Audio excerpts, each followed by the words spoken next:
I used to believe silence kept the peace.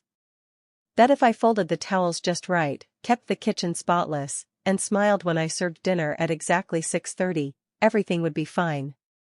That somehow, in being invisible, I was being good. But the silence didn't keep the peace. It only made me disappear. I was 32 when I started to forget who I used to be. 4 years ago, I walked away from a rising career in marketing, high heels, white bards, the thrill of client wins, because David said, "Why work when you don't have to?" He wasn't cruel, not at first. He just made it sound like a gift. Like I was lucky. And at the time, I believed him. Now, most days, I moved through the house like a shadow. David was a rising star in finance, already a CFO at 38. Polished suits, a voice that filled rooms. People listened when he spoke. At home, he didn't speak much anymore, unless it was to critique something. "Why is this lamp still crooked? You had all day and still forgot the dry cleaning? Are you seriously watching another baking show?" I stopped answering months ago. That Tuesday, I was in the kitchen, packing up leftovers while the dishwasher hummed behind me. David was doing his nightly workout in the living room, grunting over push-ups. I could hear the weights clinking, the sound of his ego rehearsing itself again. Then he walked in, sweat towel slung around his neck. "What's this?" he asked, nodding toward the little work table I'd set up in the breakfast nook. "Nothing," I said quickly, closing the sketchbook. He lifted an eyebrow. "Are you making crafts now?" I hesitated. "Just playing with some design ideas. Hand-painted journals, maybe a few custom candle jars. I thought I'd open a little online shop, just for fun." David let out a low laugh. "A shop, huh? What's next, a lemonade stand?" "Be careful, the Fortune 500 might come knocking." I smiled. Not because it was funny, but because I had learned to. Later that night, after he fell asleep, I crept back to the table. I lit one of my test candles, lavender with a hint of cedar, and opened my laptop. It was ancient. The trackpad barely worked. But it booted up. I signed up for an Etsy account under the name Quiet Ember. It felt right. Like something small, but warm. Something that could grow, if nurtured. I didn't tell anyone. Not yet. The next morning, David's voice rang down the hallway. "Did you iron my blue shirt or do I need to wear something wrinkled again?" I pressed my lips together. The scent of lavender still lingered in the air. While the egg sizzled on the stove, I checked my inbox. I'd gotten my first favorite on the shop. Someone in Vermont had clicked the little heart under my listing. It felt, stupidly huge. Like someone out there saw something in me, even if it was just a candle in a mason jar. I made 2 more that day, vanilla rose and cinnamon chai, and packaged them in recycled boxes I had stored in the garage. I wrapped them with twine, tucked in a handwritten note, and left them on the counter, unsure if they'd ever ship. David walked in later and scoffed, "Decorating trash now?" I didn't reply. Because deep down, I knew I wasn't decorating trash. I was reclaiming something. And I wasn't doing it for applause. I was doing it because somewhere inside me, there was still a version of myself who remembered how it felt to create something and have it matter. And she was done asking for permission. Have you ever been mocked for chasing something you believed in? What would you do if your partner laughed at your dream every day? Let me know in the comments, and don't forget to subscribe so you don't miss how Emily proves them all wrong. By the end of that first week, I had sold 4 candles. 4.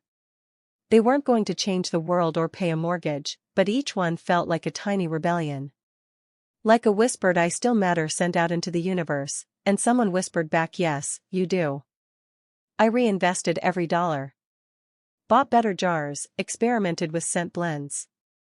I stayed up late, testing wick lengths and label designs while David watched investment podcasts in the other room. He didn't ask how my little hobby was going. He didn't need to. His sarcasm said everything. One night, I heard him on the phone with a colleague, laughing.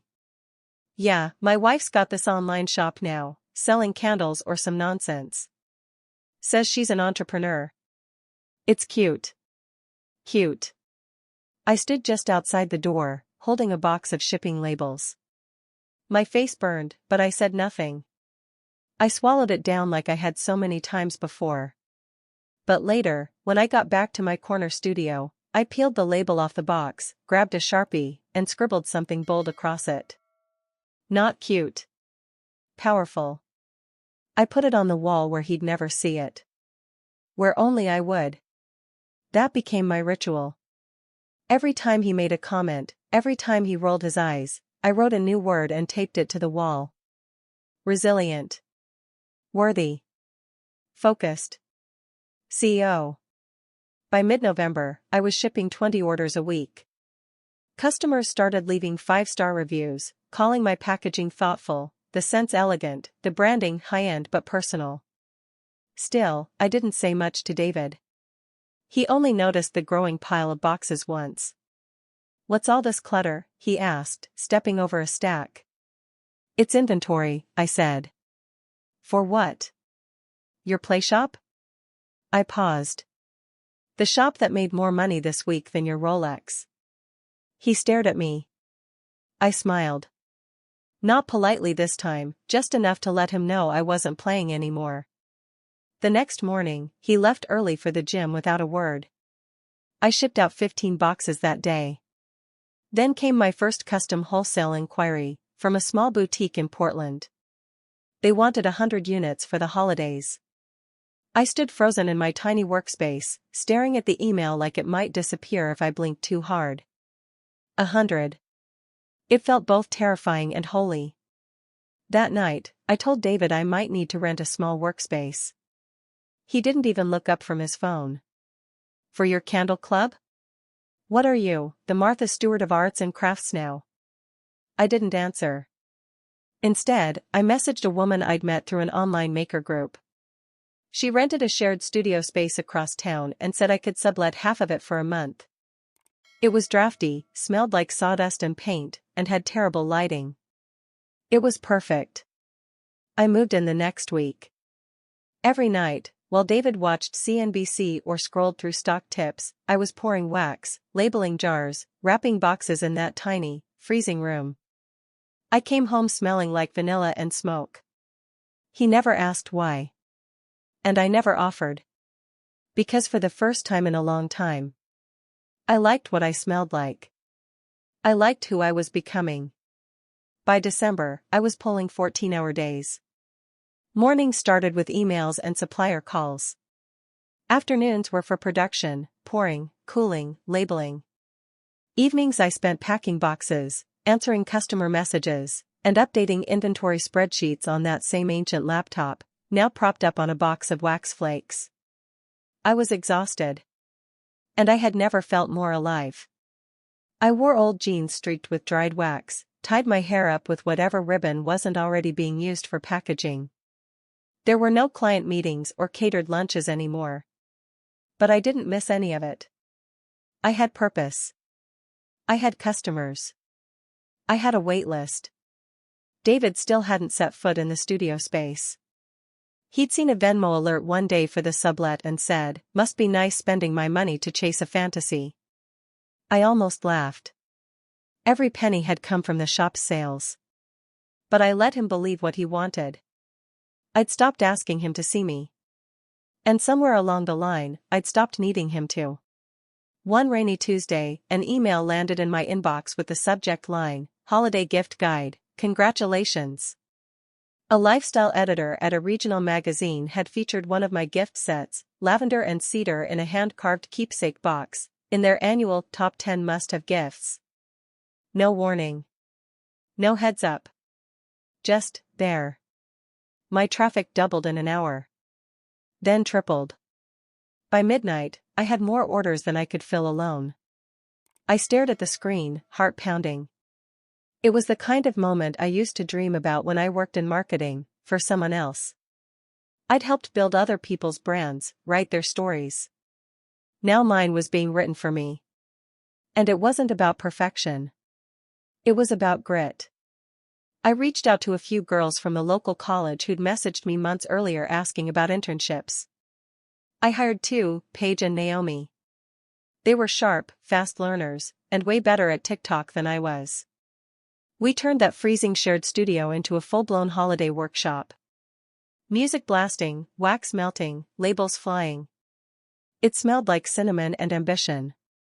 Meanwhile, David stayed distant. The more I grew, the colder he got. He started making comments like, "You should enjoy the ride before it crashes," or "Don't get too comfortable, this isn't a real business." He couldn't see it. He couldn't see the hours I poured into sourcing ethical suppliers or building repeat customer rates over 80%. He couldn't see the spreadsheets, the order flow, the customer heat maps. He didn't want to. Because if he saw it, really saw it, he'd have to admit he was wrong. That his wife had built something from nothing. That the woman he called cute was now a registered LLC with a 6-month cash reserve. And I think that terrified him more than anything. Then one morning, as I was boxing up a wholesale order for a boutique in Charleston, Paige ran into the studio holding her phone. "Did you see this?" she said breathlessly. She turned the screen toward me.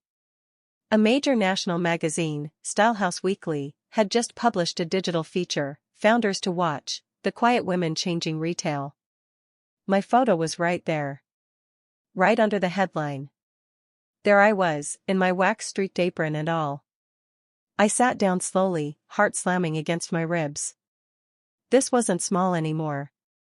And David was about to find out just how big it had become. David didn't say anything at first. I saw him reading the article over breakfast, his brow furrowed, mouth tight. The magazine had gone viral overnight, and my inbox was a war zone of congratulations, partnership offers, and invitations to speak. But he stayed silent. He didn't ask me about it, didn't mention the feature, didn't even look me in the eye. Until 2 days later. I was in the studio, running through our January strategy when I got a text. "We need to talk. Now." I came home to find him sitting at the kitchen table, my laptop open in front of him. He'd pulled up our shop's website, our Instagram, our press features. There were printed spreadsheets on the table, my sales data, profit margins, supplier contracts. I hadn't shown him any of it. But it was all public now. He looked up, and for the first time in a long time, he wasn't smug. He was confused. Angry. Something between stunned and bruised. "This is real," he said slowly, as if just now understanding the words. "Yes," I said. "It's very real. You've been keeping this from me?" I laughed, not because it was funny, but because the irony was too thick to ignore. "You didn't want to know. You just wanted me quiet and convenient." His jaw tightened. "That's not fair. Isn't it?" I stepped closer, voice calm. "You mocked me in front of your friends. You called my work cute, a hobby, clutter. You made jokes at dinner parties like I was a child with a lemonade stand." His face flushed. "I didn't know you were serious." "Because you didn't care to ask." Silence fell between us. A long, tense silence where years of words we never said sat heavy in the air. I pulled a folder from my tote bag and laid it on the table. "These are the company's financials. Last quarter's profit and loss. Our projections for Q2. And the valuation estimate a VC group offered last month." He stared at it, but didn't open it. "Why are you showing me this?" he asked. "Because you should know who you're married to," I said. "And because I'm done pretending I'm less than I am just to keep the peace." He leaned back in his chair. For the first time, I think he realized, really realized, he had underestimated me. Not just the business. Me. "I don't know what to say," he murmured. "You don't have to say anything," I said gently. "Just don't stand in my way." That night, I returned to the studio. Paige had stayed late to help pack an order going out to a corporate gifting client, our biggest yet. As we finished taping the final box, she looked at me and said, "You okay? You seem quiet." I smiled, a real one this time. Tired, maybe, but true. I'm not quiet, I said. I'm focused. And I meant it. For the first time in years, I wasn't shrinking myself to fit someone else's version of who I should be. I was done asking for validation. Done waiting for approval. I was building something. And this time, I wasn't doing it in the shadows. Spring came quietly. The holidays faded, but the orders didn't. We scaled up. Hired 2 more part-time staff. Moved into a larger studio with actual lighting, real shelving, a shipping station that didn't double as a folding table. I even got a coffee machine, just because I could. David changed, too. Slowly. Awkwardly. He stopped making the jokes. Stopped acting like the business was a phase or a fluke. He even showed up at the studio once, unannounced, just stood by the door while we packed a 500-piece wholesale order. He didn't say much. Just watched. Later that night, he asked if I'd ever thought about hiring a CFO. I told him I already had someone in mind. It wasn't him. That conversation, like most things between us now, was quiet. Not hostile. Just clear. The balance had shifted, and neither of us was pretending anymore. He'd spent years dismissing what he didn't understand. And now, I had built a life that no longer depended on whether he believed in me or not. That was the real freedom. A few weeks later, I was invited to speak at a women's entrepreneurship panel in the city. It was a sleek event, well-dressed professionals, name tags and lanyards, a step-and-repeat wall with logos and hashtags. I wore a tailored black blazer, the first new piece of clothing I'd bought in over a year that didn't have wax stains. I told my story. Not the polished, brand-safe version, but the truth. About how I left my career to support someone else's dream. About how I lost myself, quietly. About how I found myself again, even quieter, but stronger. About how I built a company with no loans, no investors, just belief and late nights and an iron will. When I finished, the room stood. I didn't cry. I didn't need to. That moment wasn't for tears. It was for owning the space I had fought so hard to take back. Afterward, a young woman came up to me, maybe in her 20s, clutching a notebook to her chest. I want to start something, she said shyly.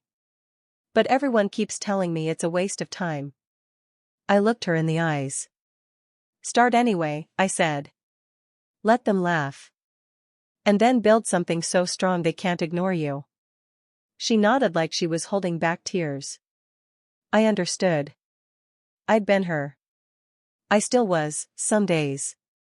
Back at the studio, we were already working on the next product line, a seasonal release inspired by women-owned farms and botanicals. We were partnering with a nonprofit to provide candle-making workshops for women re-entering the workforce after incarceration. The mission had grown with the brand. So had I. One afternoon, as we were labeling jars and blasting old pop songs, Naomi turned to me and asked, "What made you start all this?" I paused, candle in hand, and smiled. I got tired of being underestimated, I said. And I wanted to see what would happen if I stopped asking for permission. She nodded, then grinned. Good call. I looked around the room, at the women working beside me, the shelves lined with orders, the walls filled with little mantras I used to tape up to survive. Not cute. Powerful. They were still there. Only now, I didn't need them to remind me who I was. I already knew. Sometimes, the people closest to us see our silence as weakness. But in reality, silence is often where the strongest transformations begin. Emily didn't fight back with shouting or anger, she responded with focus, strategy, and quiet power. And in the end, her success spoke louder than anything her husband ever said. If you've ever been underestimated, this story was for you. Tell me in the comments. Type 2 if you loved this story. Type 7 if you didn't, but want to hear more like it. And if you believe success is the best revenge, go ahead and hit that like button. Don't forget to subscribe to EN True Tales, where every woman's voice gets louder, one story at a time.